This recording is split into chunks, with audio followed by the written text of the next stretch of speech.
கடவுள் கொடுத்த இந்த நல்ல தருணத்துக்காக நன்றி உணர்வோடு மகிழ்ச்சியோடு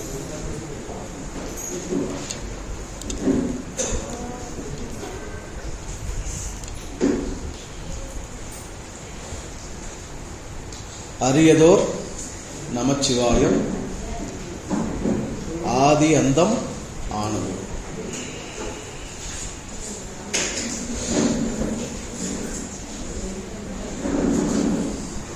மனிதன் என்னும் உயிர் தோற்றமே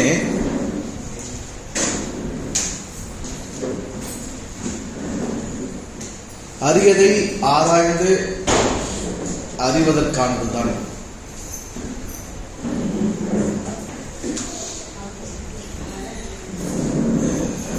எதனையெல்லாம் அற்பமானது என்று எண்ணுகிறோமோ அதற்குள் அரிதானது அரியது என்கின்ற ஒன்று உறைந்து மறைந்து நிறைந்து காணப்படுகிறது.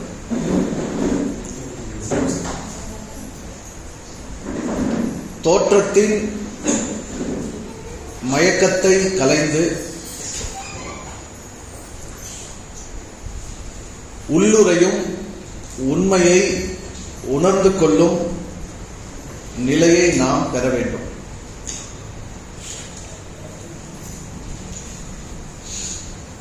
மனிதர்கள் நாம் பெரும்பான்மையாக தேவையில் வாழ்கிறவர்கள். உணவை எதற்காக உண்கிறோம்? தேவைக்காக உண்கிறோம். ஒரு பொருளை எதற்காக பயன்படுத்துகிறோம், பாவிக்கிறோம்? தேவைக்காக பயன்படுத்துகிறோம், பாவிக்கிறோம். ஒரு காட்சியை எதற்காக காண்கிறோம்? தேவையின் பொருட்டு காட்சியை நாம் காண்கிறோம். தேவையில் வாழக்கூடிய எந்த உயிரினமும் உண்மையை உணர்ந்து கொள்ள முடியாது.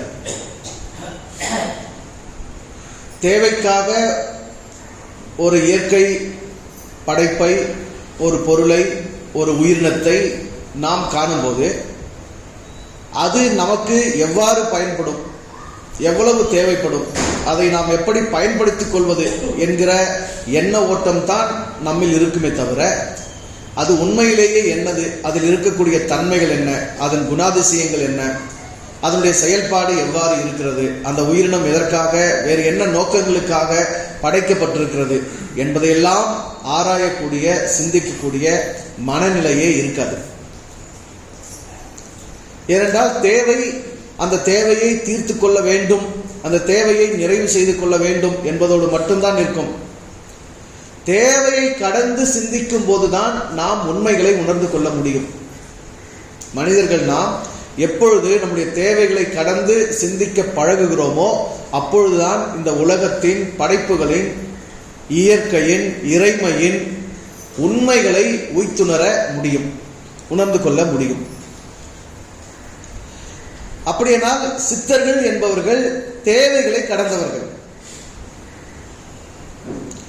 அல்லது திருப்தி அடைந்தவர்கள், போதும் என்றானவர்கள்.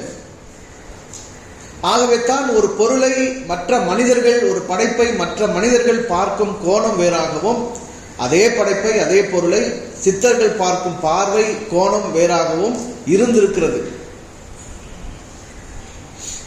அவர்கள் துறந்துவிட்டு, மறுத்துவிட்டு, வெறுத்துவிட்டு, பற்றுகளை அறுத்துவிட்டு, தங்கள் மீதே வன்முறையை திணித்துக் கொண்டு தங்களை ஒடுக்கி இந்த உண்மைகளை கண்டறிந்தவர்கள் அல்ல, நிறைவு அடைந்தவர்கள், தன்னிறைவு பெற்றவர்கள். எவ்வளவு உண்டாலும், எவ்வளவு ருசியாக இருந்தாலும், எப்படிப்பட்ட சிறப்பான உணவாக இருந்தாலும் தொண்டைக்கு கீழ் போனால் அதற்கு பெயர் வேறு. தொண்டை வரைக்கும் தான் அதற்கு விதவிதமான பெயர்கள். தொண்டைக்குழியை தாண்டி விட்டால் அதற்கு ஒட்டுமொத்தமாக ஒரே பெயர் தான்.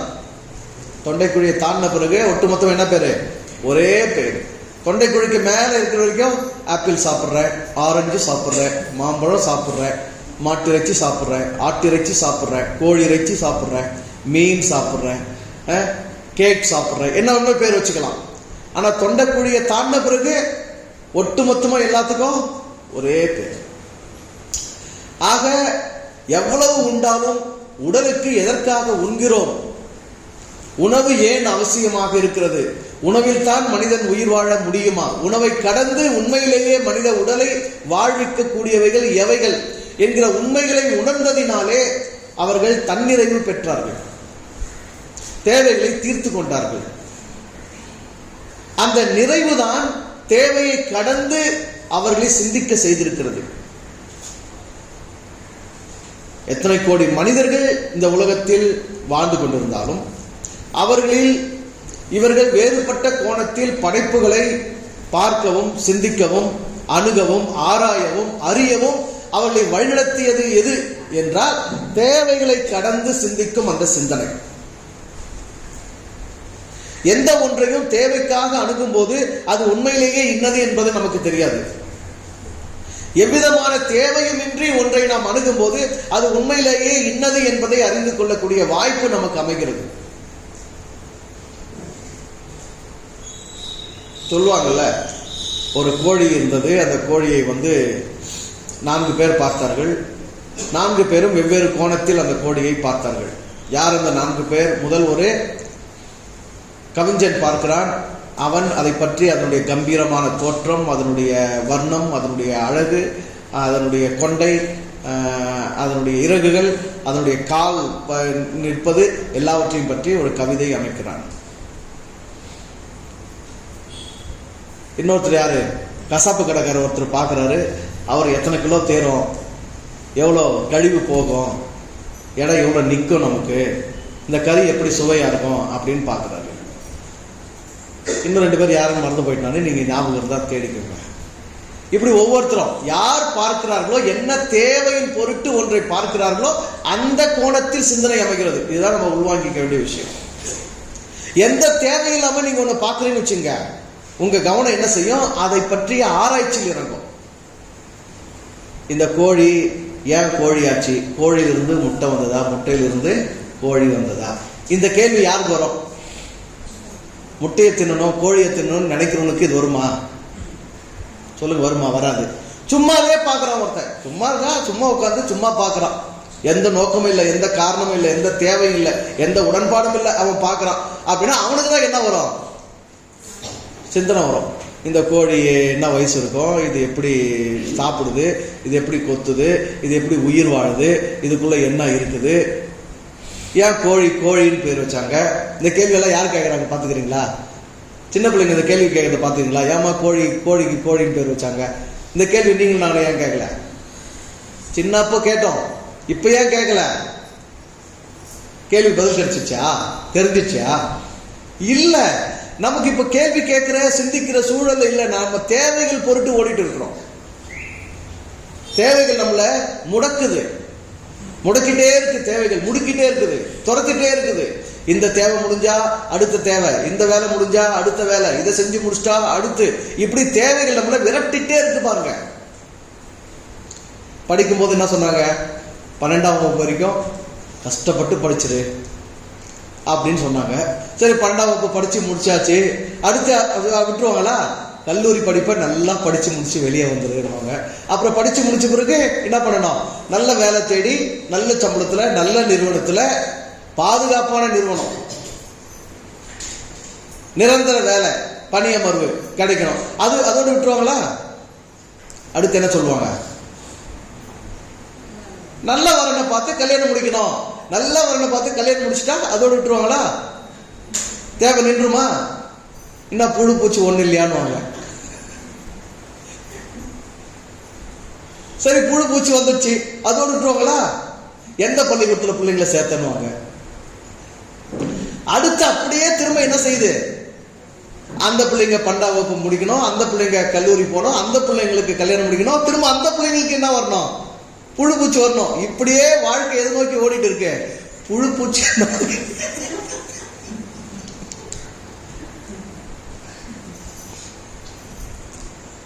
இப்பதான் 17 வயசுல நான் மதுரைக்கு போய் அந்த இறைகள் கல்லூரியில சேர்ந்தது போல இருக்குது. அவ்வளவு காலம் வேகமா ஓடிச்சு. ரச்சனையை தூக்கின்னு போய் இப்ப கல்லூரியில போட்டு வந்தாச்சு. நான் இன்னும் 17 வயசு சின்ன பையனாவே இருக்கிறேன். மல்லிப்பாக்கிற திருந்த மாட்டுடா நீ.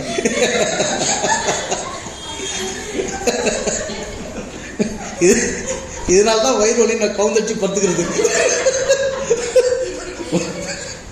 பல்ல தாங்க முடியல. பாருங்க எவ்வளவு வேகமா ஓடுது. ஆனா தேவைகள் நம்மை விரட்டி கொண்டே இருக்கிறது. ஆனா நமக்கு நிக்க நேரம் இல்லை, சிந்திக்க நேரம் இல்லை. எதனை பற்றிய உண்மையும் உணர்ந்து கொள்வதற்கு, புரிந்து கொள்வதற்கு நமக்கு சமயம் இல்லை.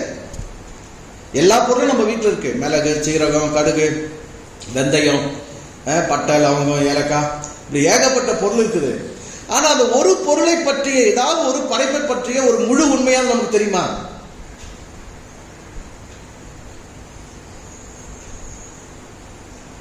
ஏதாவது ஒரு படைப்பை பற்றிய ஒரு முழு உண்மை. மிளகு அப்படின்னு எடுத்துக்கிட்டா, இந்த மிளகு செடி எப்படி இருக்கும்? மிளகோட செடி எப்படி இருக்கும்? இந்த மிளகு இப்படி கருப்பா இருக்குதே, பிறக்கும் போதே கருப்பா தான் பிறக்குதா, இல்ல வேற நிறத்துல பிறந்து கருப்பாகுதா? அப்போ வேற வேற நிறத்துல இருந்து கருப்பாகுதுன்னா அந்த வர்ணம் எந்த வயசுல மாறுறதுக்கு? அந்த மாற்றத்தை கொடுக்கிற, அந்த வர்ண மாற்றத்தை கொடுக்கிற சக்தி எது? கருப்பா மாறுறதுக்கு முன்னாடி அது என்ன நிறத்தில் இருக்கும், அப்ப என்ன சுவை இருக்கும்? கருப்பா மாறினதுக்கு அப்புறம் இப்போ என்ன சுவையில் இருக்குது?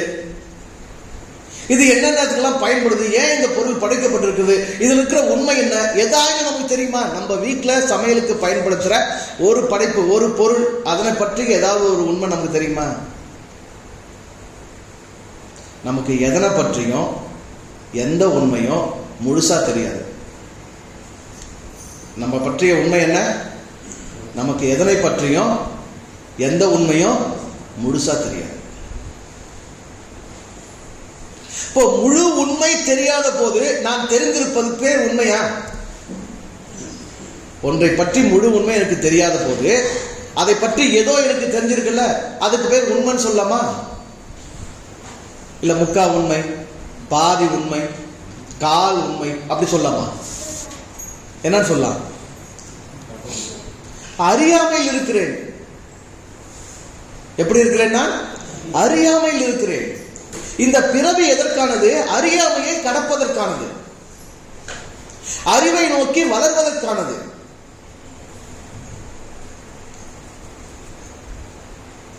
பிறந்த உடனே குழந்தை முதல்ல செய்யற செயலை என்னதான்? பிறந்த உடனே பிறந்த குழந்தை முதல்ல என்ன செய்யும்? அப்பான்னு கூப்பிடும்ல, அம்மான்னு கூப்பிடும், இல்ல அத்தன்னு கூப்பிடும், இல்ல தாய் மாமா தான் முக்கியம், அதனால என்னன்னு கூப்பிடும்? மாமான்னு கூப்பிடும். என்ன மாமான்னு கூப்பிடுற மங்கையரே வாரும் அம்மா கூப்பிடுமா?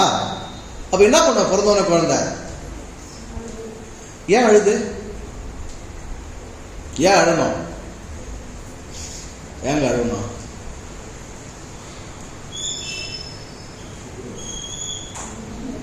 இந்த பொல்லாத உலகத்துல ஏன்னு படைத்தாய் அப்படின்னு கேக்குதா? கேட்டு அழுதா? எதுக்குங்க அழுது? பிறந்தோன்னு குழந்தை சிரிக்க தானே, ஏன் அழுது?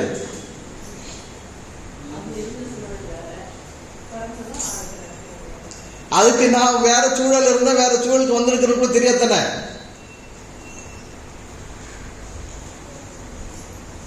வேற சூழல் இருந்த நானே வேற சூழலுக்கு வந்திருக்கிறேன். இருட்டா, வடிவேல் சொல்ற மாதிரி ஃபேன் இல்ல, ஏசி இல்ல, குண்டு கட்ட உட்காந்துங்க, நீ பாட்டுக்கு அள்ளி அள்ளி தின்னு அமுக்குன, புடவையை என் பேர் சொல்லி சுத்திக்கின, எல்லாத்தையும் நீ பண்ண. எனக்கு ஒரு சொம்பு தண்ணி குடி கூட ஆள் இல்லை, பேச்சு சொல்லிக்க ஆள் இல்லை, 9 மாசம் இப்படியே குந்து வச்சு உட்காந்துதான். அப்படி நம்ம உட்காந்துருந்தோம், இப்ப நம்ம வெளிப்பட்டுட்டோம் அப்படின்னு தெரியுமா? அதுக்கு எதுவுமே தெரியாது. முழு அறியாமை. என்ன அதுக்கு பேரு? முழு அறியாமை. அந்த அறியாமை கூட அதுக்கு தெரியாது. அதனுடைய வெளிப்பாடு தான் அழுகை. அறியாமையின் வெளிப்பாடு அழுகை. அதுதான் நம்ம ஊர்ல சொன்னாங்க, அழுகுற புள்ள பால் குடிக்கும். அறியாமையை உணர்ந்து உனக்கு அழுகச்சி வந்துட்டே இருந்தா தன்னால உனக்கு என்ன சேரும்? அறிவு சேருமே, தேவையான அறிவு உனக்கு கிடைக்குமே. இப்ப அறிவை நோக்கிய ஒரு அழுகை, அறிவை நோக்கிய ஒரு தாகம், உண்மையை அறிவதற்கான ஒரு தேடல் எப்போதும் இருந்து கொண்டே இருந்தது. யாருக்கு? சித்தர்களுக்கு. ஆகவே தான் ஒவ்வொரு நம் மனிதர்கள், சாதாரண மனிதர்கள், நாம அற்பமா நினைக்கிற ஒவ்வொன்றிலும் அவர்கள் அரிதான ஒன்றை நோக்கினார்கள். அந்த அரிதான ஒன்று அனைத்திலும் இருப்பதை கண்டார்கள். இதுல இருக்கு, இதுல இல்லைன்னு இல்லை, இதுதான் சிறந்தது, உயர்ந்தது, இது கெட்டது, தாழ்ந்தது என்று இல்லை. இருக்கும் அனைத்திலும் அது இருக்கிறது என்று உணர்ந்தார்கள். அதை முதன்மையா எங்கிருந்து ஆரம்பிச்சாங்க? தங்க உடம்புல இருந்து ஆரம்பிச்சாங்க. ஏன்னா மனுஷங்க நம்ம ரொம்ப அற்பமா நினைக்கிற ஒரு உடைமை, ஒரு பொருள் நமக்கு இருக்குன்னா, நம்ம பயன்படுத்தணும்னா அது நம்ம உடம்பு தான். அவங்கவுங்களுக்கு அவங்க உடம்பு ரொம்ப அற்பமானது தான், அதை மதிக்கிறதே இல்லை. மதங்கள் வேற என்ன சொல்லிக் கொடுக்குது? மாம்சம் ஒன்றுக்கும் உதவாது. கிறிஸ்தவ மதம் சொல்லிக் கொடுக்குது மாம்சம் ஒன்றுக்கும் உதவாது, மாம்சம் பொல்லாதது, உடம்பு பொல்லாதது, உடம்பு ஒன்றுக்கும் உதவாது. சரிப்பா, உடம்பு ஒன்றுக்கும் உதவாது, உடம்பு பொல்லாதது, உடம்பு விட்டு போயிட்டு வேண்டித்தானே.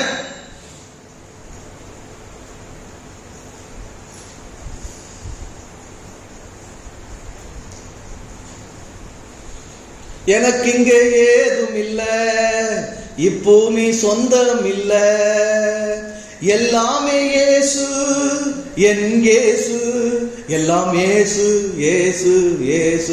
யாராவது இப்பூமி சொந்தம் இல்ல, எனக்கு இங்க எதுவுமே இல்லைன்னு பாடுற யாராவது இங்க சொத்து வாங்காம இருக்கிறாங்களா? நிலம் வாங்காம இருக்கிறாங்களா? வீடு கட்டாம இருக்கிறாங்களா? நகை நட்டு வாங்காம இருக்கிறாங்களா? கொண்டாட்டி பிள்ளைங்களுக்கு சேர்த்து வைக்காம இருக்கிறாங்களா? பிள்ளைங்களுக்கு கல்யாணம் பண்ணாம இருக்கிறாங்களா? வண்டி வாங்காம இருக்கிறாங்களா? கார் வாங்காம இருக்கிறாங்களா? யார் இதை அதிகமா பாடுறாங்களோ அவங்கதான் என்ன செய்யறாங்க? அதிக சொத்துக்களை வாங்குறாங்க. இன்னும் சொல்ல போனா அதுல ஒரு சிலருக்கு புள்ள குட்டி கூட கிடையாதுங்க. இன்னொரு சிலருக்கு என்ன கிடையாது? புள்ள குட்டி கூட கிடையாது. ஆனா அவ்வளவு நிலங்கள், எங்க போனா மலையை வாங்குறாங்க, நிலங்களை வாங்குறாங்க, சொத்துக்களை வாங்குறாங்க, பட்டா பண்றாங்க, அவ்வளவு கோழிகளை சேர்க்கிறாங்க. ஆனா என்ன சொல்றாங்க? எனக்கு இங்க எதுவுமே இல்லை. எது சொல்ல வந்தது சொல்லுங்க பார்க்கலாம். உடம்பு, உடம்பு அது பொல்லாதது, அது மோசமானது, அது ஒண்ணுக்கும் உதவாது அப்படின்னு சொல்ற மதங்கள், மத போதனைகள், மத போதகர்கள் யாருமே உடம்பு விட்டு என்ன பண்றது இல்ல, போறது இல்ல. சிக்கான உடனே போய் அப்போலோல படுத்துக்கிறாங்க, பெரிய மருத்துவமனைகளை போய் படுத்துக்கிறாங்க, லட்சக்கணக்கில் பண செலவு பண்ணி நோயை சுகப்படுத்திக்கிறாங்க. இல்ல அங்கிருந்து வெளிநாட்டுக்கு ஓடுறாங்க, அங்க போய் மருத்துவம் பார்த்துக்கிறாங்க. ஏன்? உடம்புல இருக்கணும், உடம்புல இருக்கணும், உடம்புல உயிரோடு வாழணும், உடம்பு தேவை. ஆனா போதனை பண்றது என்ன? உடம்பு ஒன்னதுக்கும் உதவாது, மாம்சம் பொல்லாதது, அது கேடானது. ஆனா இறைவனை பற்றி சொல்லும் போது இறைவனே மாம்சத்தில் வெளிப்பட்டார். கடவுளை எதுல வந்தாரு? மாம்சத்துல வந்துட்டாரு. சரி, கடவுள் மாம்சத்துல வரத்துக்கு முன்னாடி, உடம்புல வரத்துக்கு முன்னாடி உடம்பு கேவலம் பொல்லாததுன்னு வச்சுக்க. இப்ப கடவுளே உடம்புல வந்துட்டாரு, அப்ப உடம்பு புனிதம் தானே. அந்த உடம்புல வந்த மனித கடவுளுடைய ரத்தத்தை புசித்து, ரத்தத்தை குடித்து, மாம்சத்தை தின்னா உடம்பு புனிதம் தானே. என்ன புனிதமா இல்லையா? இது உங்களுக்காக விற்கப்பட்ட என்னுடைய சரீரமா இருக்கிறது, இது உங்களுக்காக சிந்தப்பட்ட என்னுடைய ரத்தமா இருக்கிறது, இதை வாங்கி உண்ணுங்கள், இனி நீங்கள் வேறு நான் வேறு அல்ல, இதை இந்த பாத்திரத்தில் பங்கெடுக்கிற எவனுக்கும் என்னோடு பங்கு உண்டு, அவனும் நானும் ஒன்றா இருக்கிறோம் அப்படிதானே சொல்லி இருக்குது. ஆமாவா இல்லையாங்க? அப்போ கிறிஸ்தவ மதத்தில் உள்ளவங்க மனுஷனா வந்த கடவுளாகிய இயேசுநாதருடைய உடம்புக்கு அடையாளமா, ரத்தத்துக்கு அடையாளமா வாங்கி தின்ன பிறகு, குடிச்ச பிறகாவது உடம்ப புனிதம்னு சொல்லணுமா வேணாவா? அப்ப கூட புனிதம் இல்லையா? அவர் ரத்தம் தான் ஒரு ரத்தத்துல கலந்துச்சு, அவர் மாம்சத்துல கலந்துச்சு. இப்போ உடம்பு புனிதமாக இருக்கணுமா இல்லையா? இப்பவும் மாம்சம் பொல்லாதது, உடம்பு கேடானது, உடம்புக்கு ஒண்ணுக்கும் உதவாத்துல ஏன் இருக்கிற கேள்வி தானே. உதவாத்துல ஏன் இருக்கிற, பொல்லாததுல ஏன் இருக்கிற? விட்டு போ. வீடு போன்னு காடு வாவான்னு இல்ல, உலகமே நாங்களே உங்களை போன்றோம். பரலோகம் உங்களை என்ன பண்ணுது? வாவாண்டு. அனைத்து விசுவாசிகளும், கிறிஸ்தவர்களும், போதகர்களும், மத பற்றாளர்களும், நம்பிக்கையாளர்களும், தீவிர மிஷனரிகளும் தயவு செய்து உலகத்தை விட்டு எங்க போங்க? பரலோகத்துக்கு போங்க. போனமா வேணாம்? முழு உண்மையை கண்டவர்கள் சித்தர்கள். இந்த உடம்பை முதலாவது அவர்கள் அற்பமானது என்று மனிதர்களால் எண்ணப்பட்ட இந்த உடலின் அற்புதத்தை அவர்கள் உணர்ந்தார்கள். ஆகவே தான் திருமூலர் சொல்றாரு, உடம்பை முன்னம் இழுக்கென்று இருந்தேன். சித்தராவத்துக்கு முன்னாடி அவருடைய நிலைமை என்ன? உடம்பை முன்னம் இழுக்கென்று இருந்தேன். இப்படி பிரிச்சுக்கலாம். உடம்பை இழுக்கென்று நினைப்பவர்கள் சாதாரண மனிதர்கள், உடம்பினுடைய உண்மையை உணர்ந்தவர்கள் சித்தர்கள். அவ்வளவுதான் போதும். கிபி கிமு மாதிரி சிபி சிமு, சித்தராவத்துக்கு முன் சித்தராவத்துக்கு பின் என்ன நிலை அப்படின்னா, சித்தராவத்துக்கு முன்ன எப்படி இருந்திருப்ப? உடம்பை இழுக்கு, இழிவானது, கேவலமானது, ஒண்ணுத்துக்கு உதவாது, மாம்சம் பொல்லாதது, கெட்டது, அது ஒன்றும் உடம்புங்க, சாதா உடம்பு தாங்க அப்படின்னு நினைச்சுன்னு இருந்தீங்கன்னா நீங்க யாரு? சீமு, சித்த நிலைக்கு முன்னவர்கள். அடுத்தவரை சொல்றாரு, உடம்பினில் உருப்பொருள் கண்டேன். உடம்பில் என்ன கண்டுபிடிச்சிட்ட?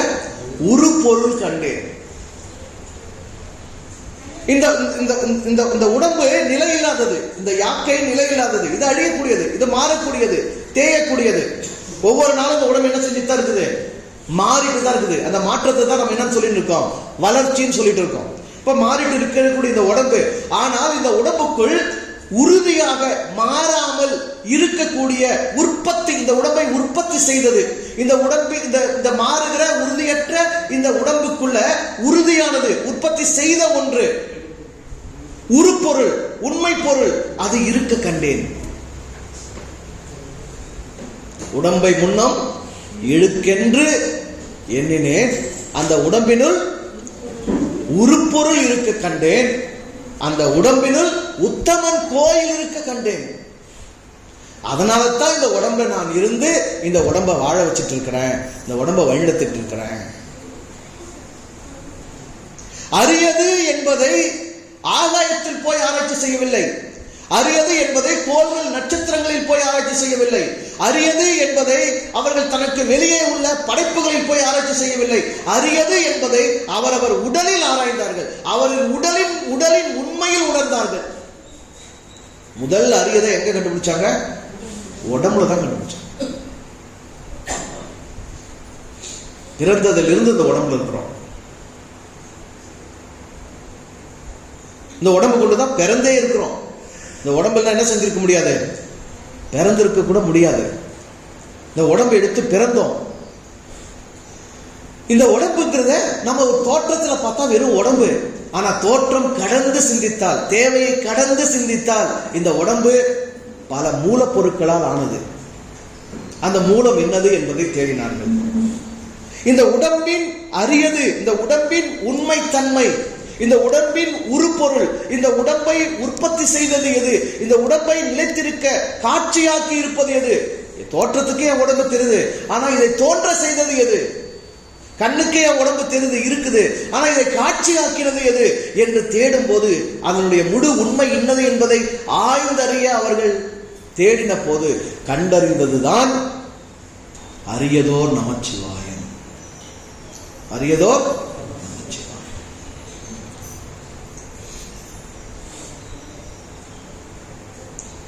இந்த உடம்பு நீங்களும் நானும் பார்க்க சதையும் ரத்தமும் எலும்பும் நரம்பும் தோலுமானது அல்ல. அதை கடந்த ஒரு மூலத்தில் அது இருக்கிறது.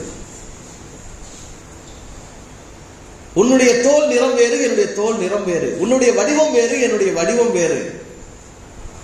உன்னுடைய அமைப்பு வேறு, என்னுடைய அமைப்பு வேறு. உன்னுடைய தோற்றம், உன்னுடைய உரு வேறு, என்னுடைய உரு வேறு.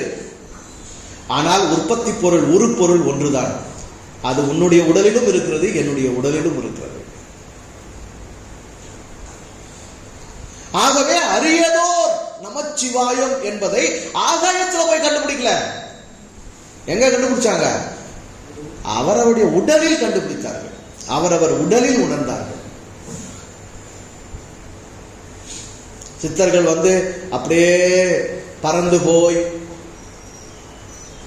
இந்த கோலுக்கிலிருந்து அந்த கோலுக்கு, அந்த கோலிருந்து அந்த கோலுக்கு, ஒவ்வொரு கோலுக்கும் நட்சத்திரங்களுக்கும் மாறி மாறி போய் ஆராய்ச்சிலாம் பண்ணல. இன்னைக்கு எங்க போனாலும் எதையும் என்னால பண்ண முடியல, முழுசா ஆராய முடியல, கண்டுபிடிக்க முடியல. கோடி கணக்கில் பணம் செலவு பண்ணி நிலாவுக்கு போறாங்க, செவ்வாய்க்கு போறாங்க, புதனுக்கு போறாங்க, என்னென்னமோ கோள்களுக்கு போறாங்க, எங்கெங்கயோ போறாங்க. எதையாவது முழுசா ஆராய முடியுதா? எதனை பற்றியாவது முழு உண்மை இப்படிதான் சொல்ல முடியுதா? காலத்தால் அந்த கருத்துக்கள் என்ன பண்ணிட்டே இருக்கு? மாறிட்டே இருக்குது. ஒரு 100 ஆண்டுகளுக்கு முன்னாடி ஒரு விஞ்ஞானி இதுதான் நிலை என்று ஒரு இயற்பியல் தத்துவத்தை சொன்னார்னா, அடுத்த 100 ஆண்டுக்கு பின்னாடி ஒருவர் அதை மேம்படுத்தி இல்ல இப்படி இல்ல, இது முடிவில்லை, இதற்கு பிறகு இப்படிதான் இருக்குன்னு அடுத்த கட்டத்துக்கு நடத்தின்னு போயிடாரு. அப்படின்னா என்ன அர்த்தம்? உண்மைகள் மேலும் வெளிப்படுகிறது. உண்மைகள் மேலும் வெளிப்படுகிறது என்ன அர்த்தம்? ஏற்கனவே வெளிப்பட்ட உண்மை முழுமையானது அல்ல. ஆனால் சித்தர்கள் என்பவர்கள் தங்கள் உடலை மையமாக கொண்டு உடலில் இருந்து உடலை ஓம்பி, உடலை வளர்த்து, உடலை ஆராய்ந்து, உடற்கூறுகளை ஆராய்ந்து, உடலின் மூலத்தன்மை, மூலப்பொருளை ஆராய்ந்து, உடலின் உருப்பொருளை அவர்கள் கண்டுணர்ந்து உணர்த்திய உண்மைகள் எதுவும் காலத்தால் மாறாதவைகள்.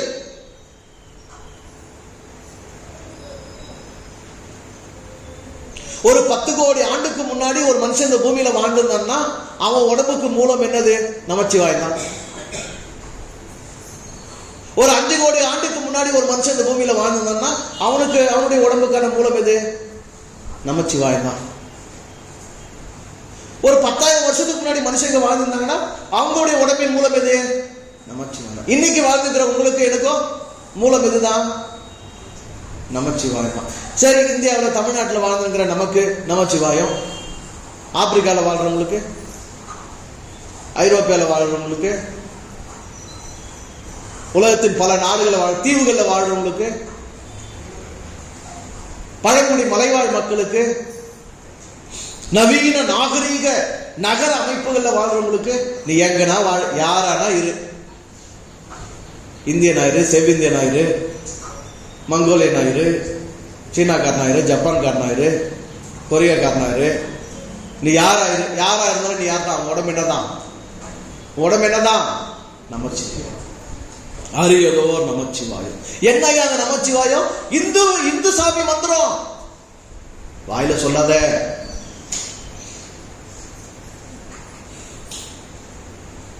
இந்து சாமி மந்திரமா? இந்த நாட்டுல இந்து சாமி எது? இந்த நாட்டுல இந்து சாமி எது? சொல்லுங்க, இந்த நாட்டுல இந்து சாமி எதுங்க?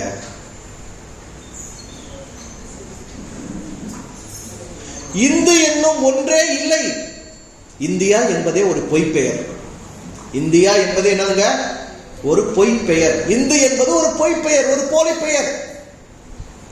அறியாமையில் அறியாதவன், தெரியாதவன், வேற்று நாட்டவன் இங்கு அவனுக்கு புரிஞ்ச மாதிரி அவன் வாயில உச்சரிப்பு வர மாதிரி அவன் வச்ச பேர் தான் இதெல்லாம். இந்துஸ்தான் என்பதும், இந்து என்பதும், இந்து மதம் என்பதும் இங்கு தோன்றியவை அல்ல, இங்கு இருப்பவை அல்ல, அவைகளில் எந்த உண்மையும் இல்லை.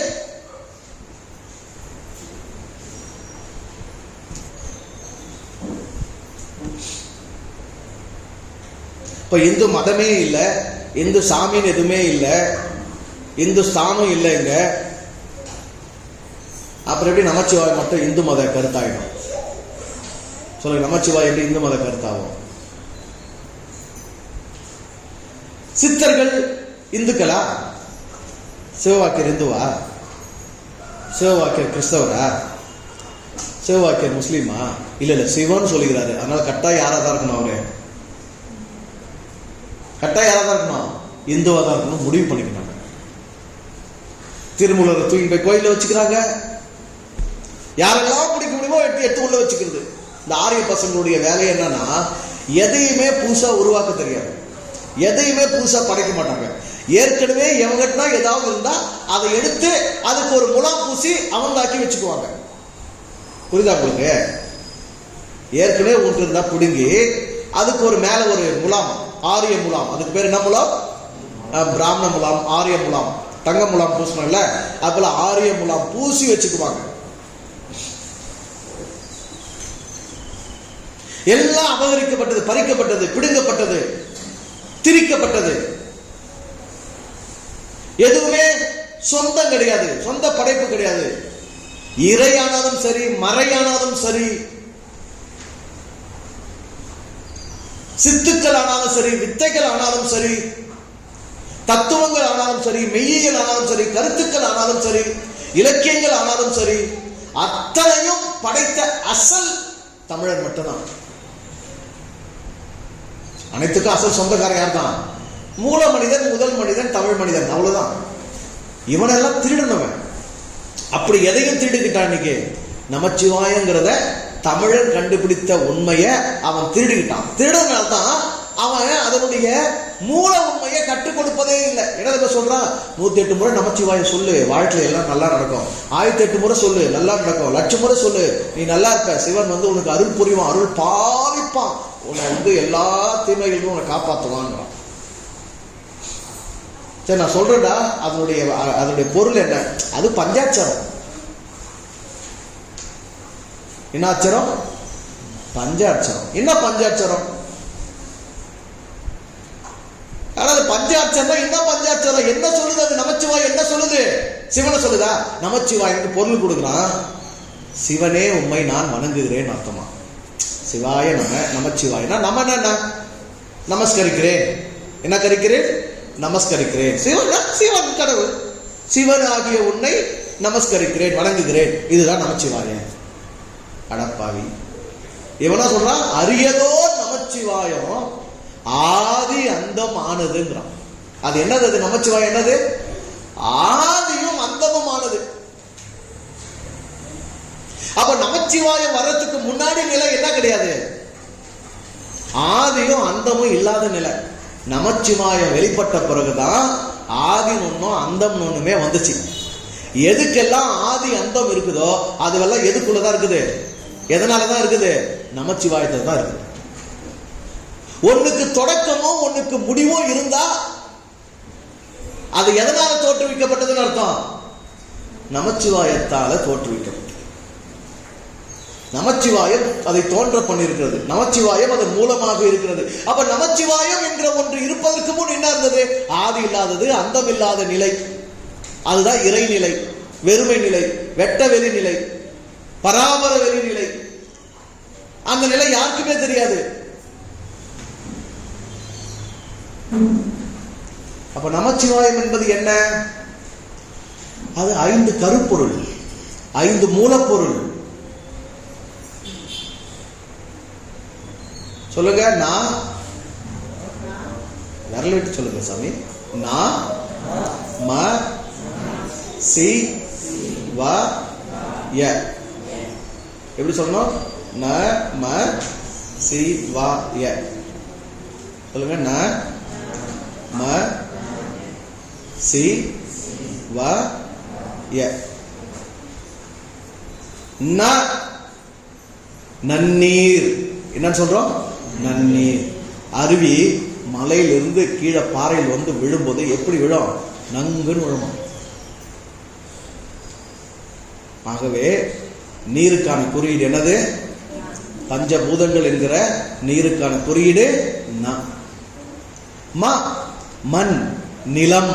இந்த உடம்பு எதனால் ஆனது? மண்ணால் ஆனது. பைபிள் என்ன சொல்லுது?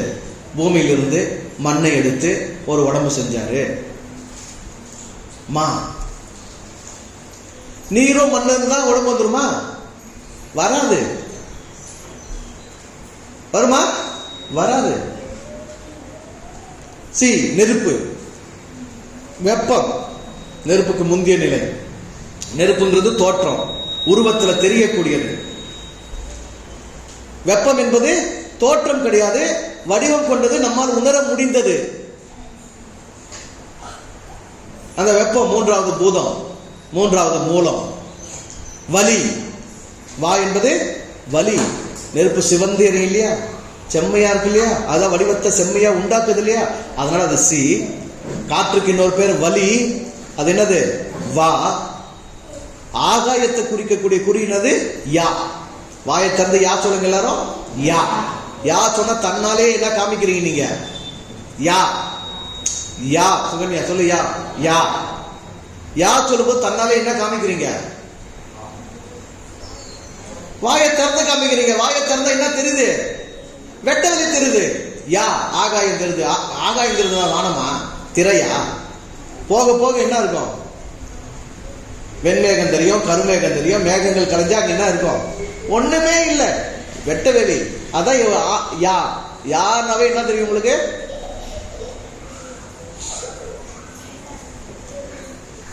நமச்சிவாயம் என்பது இந்த உடம்பு எதனால் ஆகியிருக்கிறதோ, இந்த உலகம் எதனால் ஆகியிருக்கிறதோ, இந்த அண்டம் எதனால் ஆகியிருக்கிறதோ, இந்த உலகத்தில் படைக்கப்பட்டிருக்கிற அனைத்து படைப்புகளும் எதனால் ஆக்கப்பட்டிருக்கிறதோ அதனுடைய மூல கருப்பொருட்கள் ஆகிய 5 பூதங்களை குறிப்பது.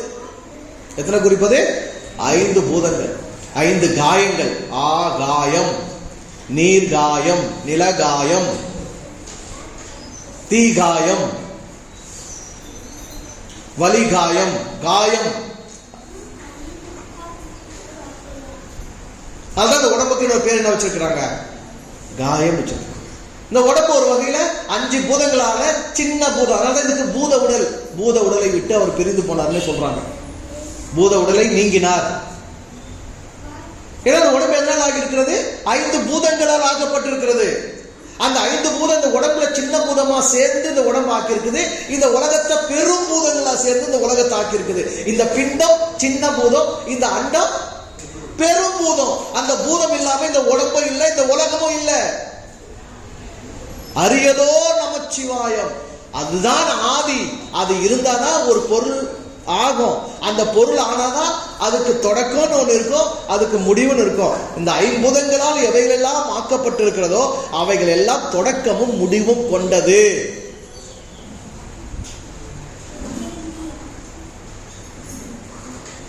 இந்த நமச்சிவாயம் இல்லாத, இந்த 5 பூதங்கள் இல்லாத ஒரு படைப்பை காமிங்க உலகத்துல. சொல்லுங்க. இந்த 5 பூதங்களால் ஆக்கப்படாத ஒன்று இந்த உலகத்தில் எது? அந்த உடம்பு வெள்ளையா இருக்குது, இந்த உடம்பு கருப்பா இருக்குது, அந்த உடம்பு மஞ்சளா இருக்குது, இந்த உடம்பு மாநிறமா இருக்குது. ஆனால் அதனுடைய மூலத்தை நோக்கினால் தோற்ற மயக்கத்தில் வெவ்வேறு. தோற்ற மயக்கத்தை கடந்து உண்மையை நோக்கினால், அதனால்தான் இவன் பண்ணான், பறைச்சியாவது ஏதடா, பணத்தையாவது ஏதடா, எலும்புலையும் தோல்லையும் இலக்கமிட்டாடா இருக்குது. எல்லாரும் ஒரு மூலத்தில் இருந்து வந்தவங்க தானடா. எதனால சொல்ல முடிஞ்சது? தோற்ற மயக்கத்தை கடந்தார்கள். நம்மள தோற்ற மயக்கத்திலேயே வாழ்றவங்க, பார்க்கறத நம்புறவங்க, பார்க்கறது தான் நமக்கு உண்மை, பார்க்கறது தான் நமக்கு சரி, நமக்கு என்ன தெரியுதோ அதுதான் சரி. உண்மையிலேயே என்ன உண்மை நம்ம தேடுறதுக்கான நேரம் நமக்கு இல்லை. ஏன்னா நம்ம தேவையில ஓடிட்டு இருக்கிறோங்க. அவங்க தன்னிறைவு அடைந்து தேவையை தீர்த்து கொண்டு உட்கார்ந்தாங்க. அதனால எல்லாவற்றினுடைய உண்மையும் உண்மையிலேயே புரிஞ்சுக்கிறதுக்கான ஒரு சூழல் அவங்களுக்கு அமைஞ்சது.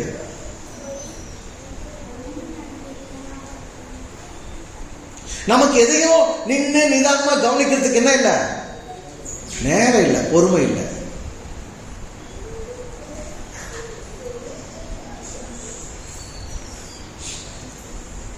ஏசுநாதர் காகங்களை, பறவைகளை கவனித்து பாருங்கள், காட்டு மலர்களை கவனித்து பாருங்கள் அப்படின்னா, உனக்கு என்னப்பா கொண்டாட்டி இல்லை, பிள்ளைங்க இல்லை,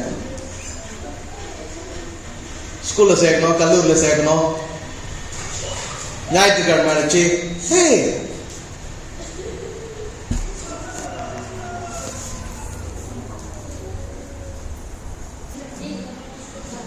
நமக்கு நேரம் இல்லை. எதையும் கவனிக்கிறதுக்கு நமக்கு என்ன இல்லை? நேரம் இல்லை. அவ்வளோ வாழ்க்கை நம்ம தேவைகள் நம்ம துரத்துறதுனால நமக்கு அவங்கள நம்ம என்னன்னு சொல்லலாம், பரவாயில்ல நீ வந்து பொண்டாட்டி கட்டிக்கல, நீ வந்து பிள்ளைங்களை கட்டிக்கல, உனக்கு வந்து ஞாயிற்றுக்கிழமை இதை செய்யணும், இதை சம்பாதிக்கணும், அதை சம்பாதிக்கணும், அலுவல் வேற இல்லை. அதனால நீங்க உட்காந்து என்ன பண்ணிருந்தீங்க? வானத்தை பார்த்துருந்தீங்க, பறவைகளை கவனிச்சிருந்தீங்க, காட்டு மலர்களை கவனிச்சிருந்தீங்க. அப்படியெல்லாம் இல்லை. அவர்களும் தேவைகளோடு வாழ்ந்தவர்கள் தான். ஆனால் எந்த ஒன்றை அனுபவிக்கும் போதோ, எந்த ஒரு பொருளை காணும் போதோ தேவையை கடந்து அதனுடைய உண்மை இன்னது என்பதை கொஞ்சம் யோசிச்சிருக்கிறாங்க. அவ்வளவுதான். தினமும் கருவேப்பிலை கிள்ளி குழம்புல போடுறோம், தாளிப்புல கருவேப்பிலை கிள்ளி போடுறோம்.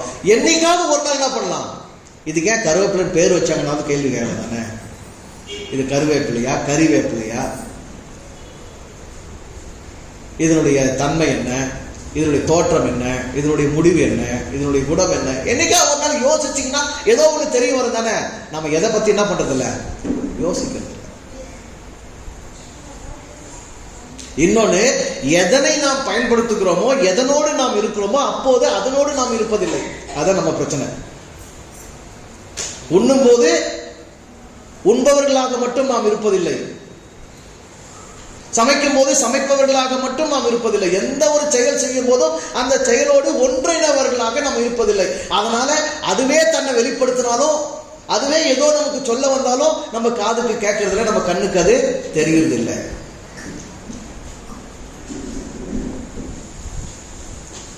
நம்ம எல்லாத்தோட மேலோட்டமா தான் பழகிறோம். எல்லாத்தோட இப்படிதான் பழகிறோம், மேலோட்டமா தான் பழகிறோம். எல்லாத்தோட நம்ம ரெண்டா தான் இருக்கிறோம். அரை கவனம் இங்க, அரை கவனம் வேற எங்கேயோ.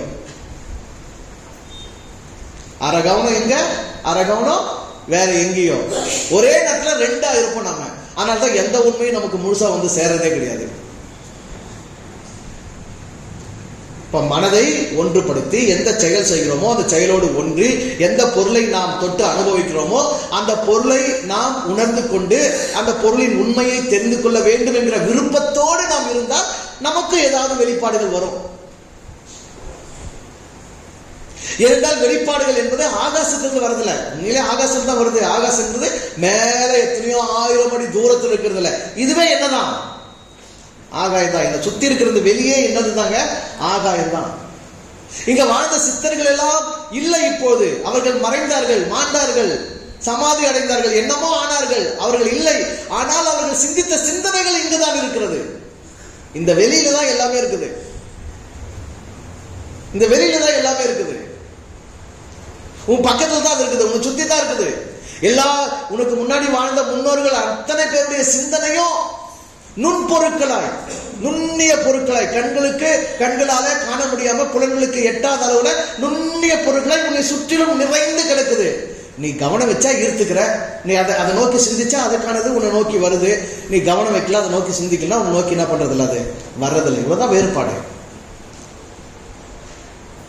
ஆக அரியதோ நமச்சிவாயம் என்பது உடலின் மூலம் எது, இந்த உடல் எந்த பொருட்களால் ஆக்கப்பட்டிருக்கிறது, அந்த கருப்பொருள் என்னதாக இருக்கிறது, எனக்கு மட்டும்தான் அது கருப்பொருளா, எல்லா உருவங்களுக்கும் அதுதானே கருப்பொருள், இந்த அண்டத்திற்கும் அதுதானே கருப்பொருள், இந்த பிண்டத்திற்கும் அதுதானே கருப்பொருள். அப்போ இந்த பிண்டத்தில் இருந்தே இந்த அண்டத்தினுடைய அத்தனை அற்புதங்களையும் எவ்வாறு உணர முடியும்?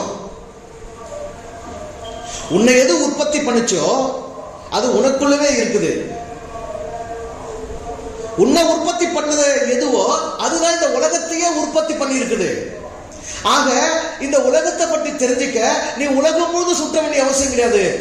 உன்னையும் உற்பத்தி பண்ணி உலகத்தையும் உற்பத்தி பண்ணி இந்த உலகத்துல தான் உற்பத்தி பண்ண எல்லாத்துலயும் உட்கார்ந்துகிட்டு உனக்குள்ள உட்கார்ந்துகிட்டு இருக்குது இல்லையா, அந்த உணர்வு பொருள், அந்த உண்மை பொருள், அந்த உருப்பொருள், அதனை உணர்ந்தால் அதுவே எல்லாத்தையும் சொல்ல போகுது. இப்படிதான் அண்டம் உருவாச்சு, இப்படிதான் கோள்கள் நிலைப்பட்டுச்சு, இப்படிதான் இந்த உயிர் தோன்றியது, இப்படிதான் இந்த உயிர் முடியுது, உயிரின் சுழற்சி இப்படிதான் இருக்குது அப்படிங்கிறது உள்ளமே தன்னால உணரப் போகிறது. அந்த உணர்வு பெற்றவர்கள் தான் சித்தர்கள். அந்த உணர்வில் இருந்துதான் இவர் வந்து எழுதுகிறார், அரியதோர் நமச்சிவாயம் ஆதி அந்தம் ஆனது.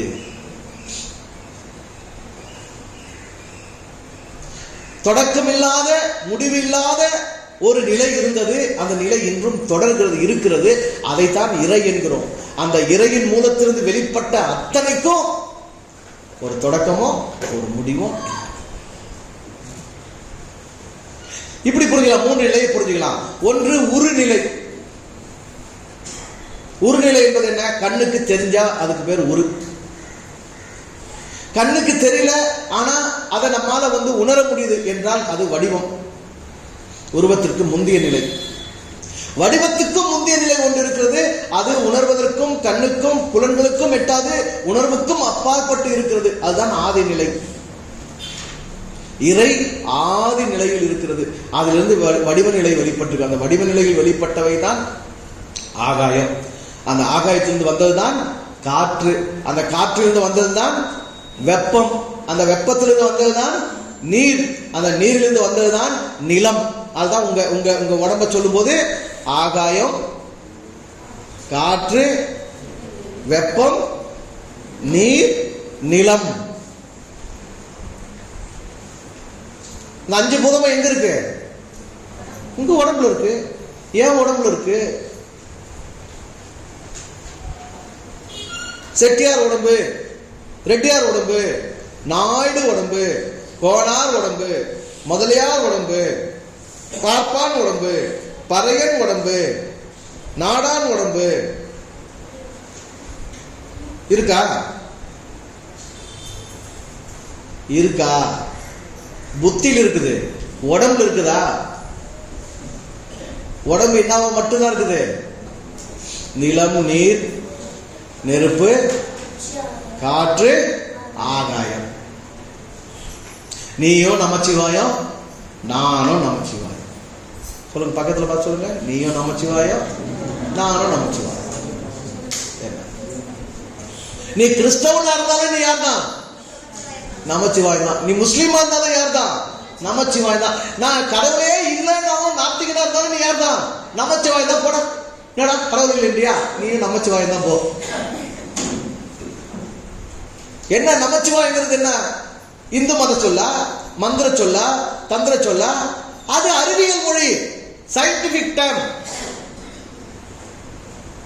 என்ன அவங்க வச்சாதான் அறிவியல் பேரா? செம்பருத்திக்கு ஒரு பேர் சொல்லுவாங்க. என்னது? வாயிலே நுழையாது. ஐபிஸ்கஸ், ஐபிஸ்கஸ், ரோசா, தெரியல பாரு.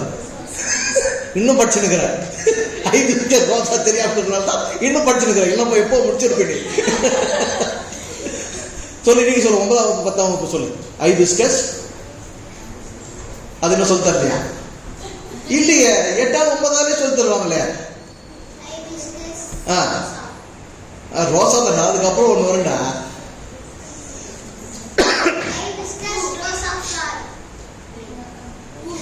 இப்படி ஒரு அறிவியல் பெயர் ஒண்ணு அவன் வச்சல்ல, ஐரோப்பிய அறிவியல் பெயர் ஒண்ணு வச்சல்ல. அப்படி தமிழன் வச்ச அண்டத்துக்கும் பிண்டத்துக்குமான மூலப்பொருட்களுக்கு தமிழன் வச்ச அறிவியல் பெயர் தான் என்னது? நமச்சிவாயம். நமச்சிவாயம் என்ன பேரு? தமிழர் வைத்த அறிவியல் பெயர், சயின்டிபிக் நேம். சும்மா சொன்னா பஞ்சபூதம், ஐம்பூதம். அறிவியல் பெயர்ல சொன்னா நமச்சிவாயம். அது குறியீடு, சூத்திரம், ஃபார்முலா. சினட்டிஸா? இல்லடா, வேற நம்ம வரும். அவங்களுக்கு சரியா தெரியல. அவங்க ஞாபகம்.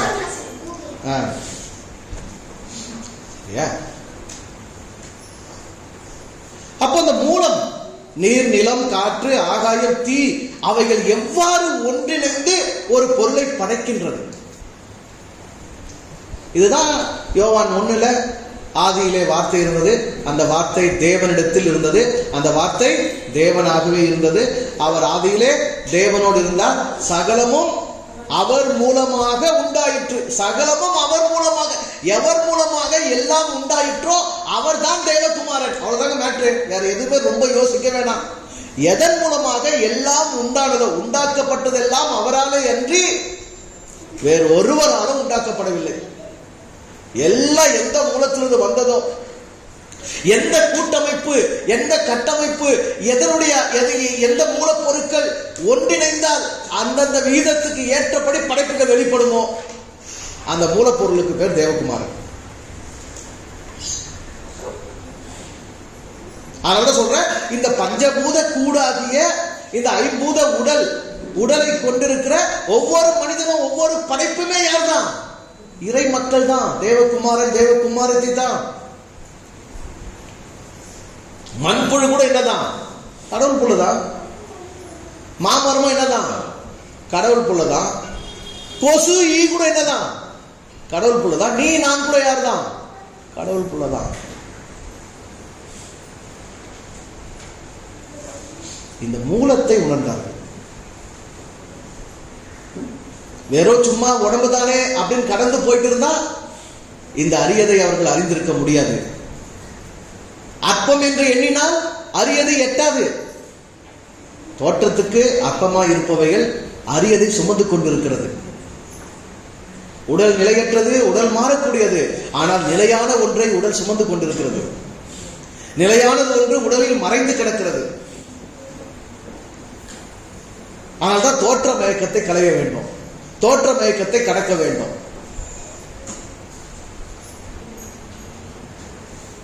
கண்கள் முழு உண்மையை காட்டாது, புலன்கள் முழு உண்மையை காட்டாது.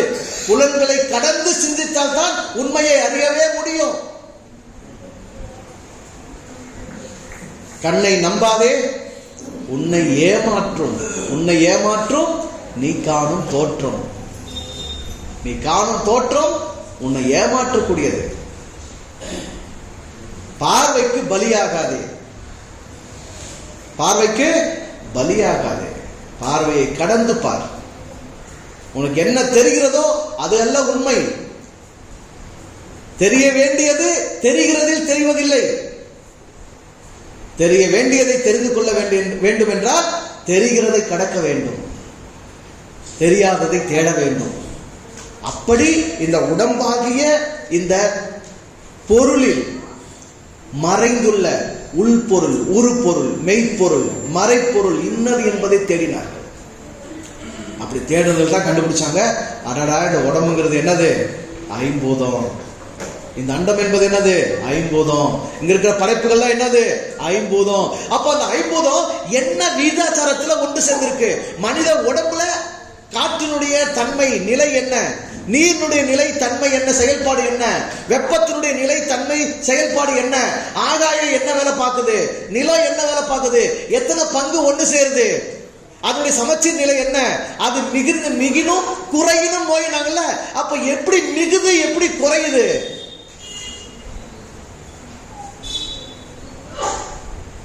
இதனைத்தான் அவர்கள் ஆராய்ந்தார்கள்.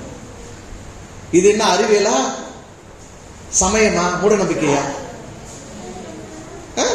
இவ்வளவு பெரிய அறிவியலாளர்களை மூட நம்பிக்கைவாதிகள் மாதிரி, மதவாதிகள் மாதிரி கோயில சிலை பிடிச்சு வைக்கலாமா? சித்தர்களை? உண்மையிலேயே நம்முடைய மக்கள், இந்த நாட்டில் உள்ளவர்கள், தமிழ் மக்கள் அறிவியல் அறிஞர்கள் யாரை படிக்கணும்? சித்தர்கள் எல்லாம் முதல்ல படிக்கணும். அறிவியல் ஆய்வாளர் யாருன்னா பிள்ளைங்களுக்கு யாரும் தெரியணும்? திருமூலர், சிவவாக்கியர், அகத்தியர் அப்படின்னு சொல்லணும் தானே, தெரியும் தானே. ஆனா இவங்க யார சொல்றாங்க?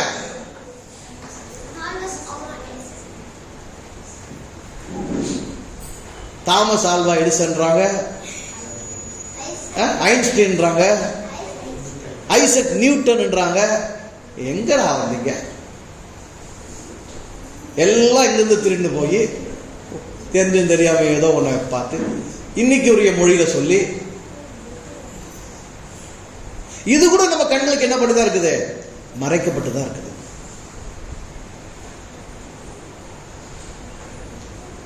எவ்வளவு பெரிய அறிவியல் அறிஞர்கள், எவ்வளவு பெரிய அறிவியல் அறிஞர்கள். இன்னைக்கு இருக்கிற நவீன வசதிகள் எதுவுமே கிடையாது. எங்க போறதுக்கும் வாய்ப்பு கிடையாது. கடக்க வேண்டும் என்றால் நடக்க வேண்டும். காலம் எப்படி இருந்தது அவங்களுக்கு? கடக்க வேண்டும் என்றால் நடக்க வேண்டும்.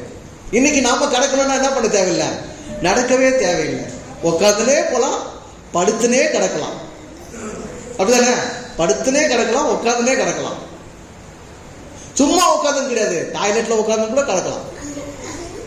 ஆமா தானே?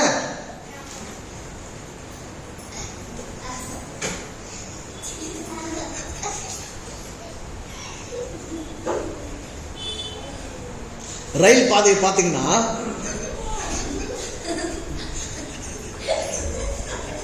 தண்டவாளம் ரயில் பாதையை பார்த்தீங்கன்னா முன்னெல்லாம் அதில் அந்த எஃகு இரும்பெல்லாம் கிடைச்சா பட்டாணி போடலாம். நாங்கள் ரயில் ரோட்ல நடப்போம். இப்போல்லாம் நீங்கள் எங்கே ரயில் ரோட் தண்டவாளத்தில் நடக்கிறீங்க?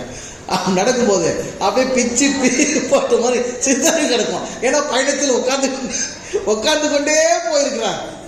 அப்ப யோசிப்பேன், அப்ப ஏரோப்ளேன்ல போனாங்கன்னா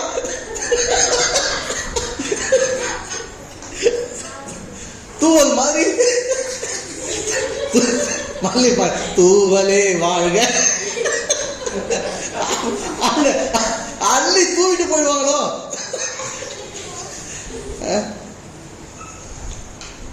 வீட்லயாவது உட்காந்துக்கிற ஃபீலிங்காவது இருக்குது, அங்க உட்காந்துக்கிற ஃபீலிங் கூட இருக்காது. நீங்க போய் உட்காந்து பாருங்க, அவ்வளவு சுகமாக்கிட்டான் பயணத்தை. படுத்துன்னு பயணிக்கலாம், சாப்பிட்டு பயணிக்கலாம், உட்காந்து பயணிக்கலாம், நீங்க கழிஞ்சிட்டே கூட என்ன பண்ணலாம், பயணிக்கலாம். ஆனா அன்னைக்கு என்னதான் வழி? ஒரே வழி, கடக்க வேண்டும் என்றால் நடக்க வேண்டும். அப்ப பூமி முழுதும் நடந்தாங்களா? அண்டத்துக்கு நடந்தாங்களா? இங்கிருந்து நிலாக்கு சேர்ந்து ஏறினாங்களா? இல்லையே. மனித உள்ளம் எவ்வளவு உண்மைகளை உணர முடியும் என்பதை இந்த உலகத்துக்கு அறிவியல் பூர்வமாக வெளிக்காட்டியிருக்கிறாங்க. ஒரு உள்ளம் எவ்வளவு உண்மைகளை உணர முடியும். இந்த அண்டத்தினுடைய, பிண்டத்தினுடைய, அண்டத்தில் உள்ள அனைத்து படைப்புகளுடைய அனைத்து, அது அறிவியலோ, அது கணக்கீடோ, அது அணுக்கோட்பாடோ, அது என்னவோ அத்தனையும் ஒரு உள்ளத்தால் உணர்ந்து கொள்ள முடியும் என்கிற ஒரு பேர் உண்மையை அவர்கள் வெளிப்படுத்தியிருக்கிறார்கள். ஆகவே தான் அவர்கள் யாரு? சித்தர்கள். வணக்கத்துக்கும் மதிப்புக்கும் வாழ்த்துக்கும் போற்றுதலுக்கும் கொண்டாட்டத்துக்கும் உரியவர்கள். நம்ம மக்களுக்கு புராண புருஷர்களை விட, கற்பனை கதாநாயகர்களை விட, வேதங்கள் காட்டுகிற வேத நாயகர்களை விட யாரை காண்பிக்கணும், யாரை தெரியணும், யாரை புரிஞ்சுக்கணும், யாரை படிக்கணும்? சித்தர்களை படிக்கணும், சித்தர்கள் தெரியணும்.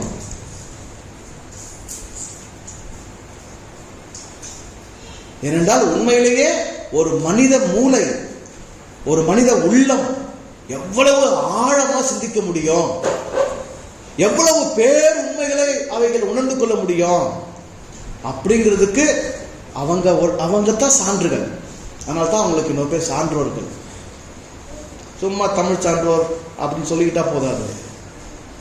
அந்த சான்றோருடைய உள்ளம் எவ்வளவு ஆழமாக சிந்தித்திருக்கிறது, அந்த சான்றோருடைய உள்ளம் எவ்வளவு வேகமாக பயணித்திருக்கிறது, எவ்வளவு உண்மைகளை அது உள்வாங்கி இருக்கிறது, எத்தனை மாயைகளை கடந்து உண்மைகளை கண்டறிந்திருக்கிறார்கள். தோற்றம் என்பது மாயை தான். அந்த தோற்ற மாயையை கடந்ததினால்தான் உண்மையை கண்டு உணர்ந்தார்கள். இல்லைன்னா எல்லாரும் போல என்ன பண்ணிருப்பாங்க, உடம்புங்கிறது வெறும் தின்றதுக்கும் தூங்குறதுக்கும் ஏந்துக்கிறதுக்கும் புள்ள கத்துக்கிறதுக்கும் போறதுக்கும் வரதுக்கும், அது மாயப்பா, அது பொல்லாதது மோசமானது, உடம்பு அவ்வளவுதான்பா. அதையும் பாடி இருக்கிறாங்க. ஒரு பக்கம் உடம்புடைய இன்னொரு நிலையில் இருக்கு இல்லையா, உடம்புடைய உன்னதம் அற்புதம் அதெல்லாம் தாண்டி உடம்புடைய இடிவுகள் இருக்கு இல்லையா. மண்டை இருக்கிற வரைக்கும் சளி இருக்கும், உடம்பு இருக்கிற வரைக்கும் கழிவு இருக்கும், எல்லா உடம்பும் நாரக்கூடியது தான், எல்லா வயிறும் சுடுகாடு தான். வயிறை விட பெரிய சுடுகாடு எதுங்க உலகத்துல? இன்னைக்கு பாருங்க, நீங்க மாடு புதைப்பீங்க, ஆடு புதைப்பீங்க, மீனை புதைப்பீங்க, நண்டு புதைப்பீங்க, நிறைய புதைப்பீங்க, காடையை புதைப்பீங்க, கத்திரிக்காவை புதைப்பீங்க, முருங்காயை புதைப்பீங்க, எதெல்லாம் கிடையாது எல்லாத்தையும் என்ன பண்றீங்க, புதைக்கிறீங்க. பெரும் சுடுகாடு.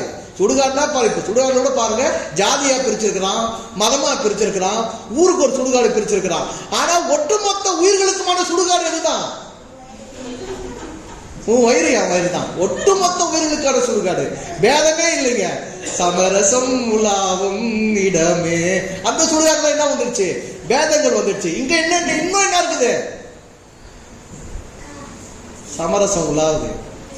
நான் எதையும் வேணான்னு சொல்றது இல்லைங்க. எல்லாத்தையும் என்ன பண்ணுவேன்? அவங்க யாரு? சமரச சுடுகாடு கொண்டவர்கள். சில பேர் சைவ சுடுகாடு, சில பேர் யாரு? அசைவ சுடுகாடு, சில பேர் ஒட்டுமொத்த உயிர்களின் சுடுகாடு. பிறப்பொக்கும் எல்லா உயிருக்கும் மட்டும் இல்ல, புதைப்பொக்கும் எல்லா உயிரும் என்ன பண்ணுவேன்? என் வயிற்றுல அடக்கம் பண்ணிப்பேன். இந்த கோணத்திலே சிந்திச்சிருக்கிறாங்க. சரியா? சரி, இன்னைக்கு இவ்வளவு போதும் நினைக்கிறேன். அடுத்த வாரம் தொடர்ந்து நம்ம சிந்திக்கலாம். இன்னைக்கு இதோடு முடிச்சுக்கலாம். அரியதோர் நமச்சிவாயம், ஆதியந்தம், ஆனந்தம். புரிஞ்சுக்கோங்க. நல்லா இருங்க, சந்தோஷமா இருங்க. வாழ்த்துக்கள்.